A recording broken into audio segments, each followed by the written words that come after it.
And our top story at 6, driving headaches to come for many of us at the downtown tunnel. This is from the Norfolk side going westbound. The frustration that many of you deal with at rush hour will soon extend well into the night, every night until spring. That's because of the rehab project that's going to reduce lanes during the week and shut down the westbound tube completely on weekends. Then on your side's Andy Fox is looking into what toll opponents say led to the change in start dates for these closures. What's going on here, Andy? Tom, they're thinking like conspiracy. The toll issue is going to the state Supreme Court.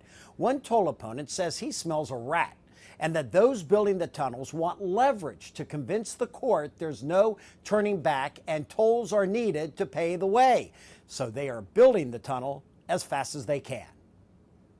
It could be punishment, which I believe partly it is. Portsmouth business owner Charles Greenhood says he smells a rat dealing with downtown tunnel lane and tube closures and blames VDOT and its private partner Elizabeth River Crossings.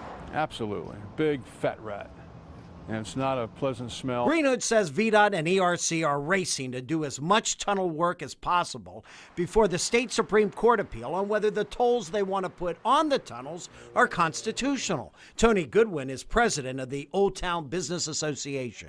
Do as much work as possible before the appeals come into play. Goodwin points out the closures in the westbound tube were to take place in October, but that was moved up to August before the September court hearing. ERC's Layla Rice. Our design build contractor always had a window of time. Initially, they looked at it possibly being October, but could have been anywhere from July to October. Portsmouth Councilman Bill Mooney thinks there is something to moving up the lane and tunnel closure dates. It could perhaps be leverage for the judges.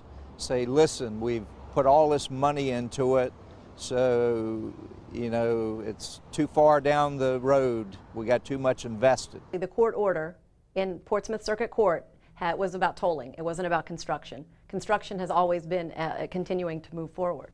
Yes, but toll opponents argue the more work you do, the harder it is to turn back. The toll gantries and cameras are already up. We're under a contract right now with VDOT and the Commonwealth of Virginia to deliver the project, and so we continue to abide by our contract to deliver the project.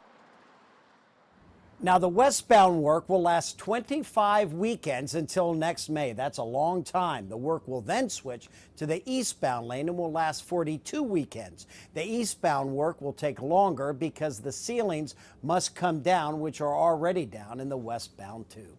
In the newsroom, Andy Fox, 10 on your side.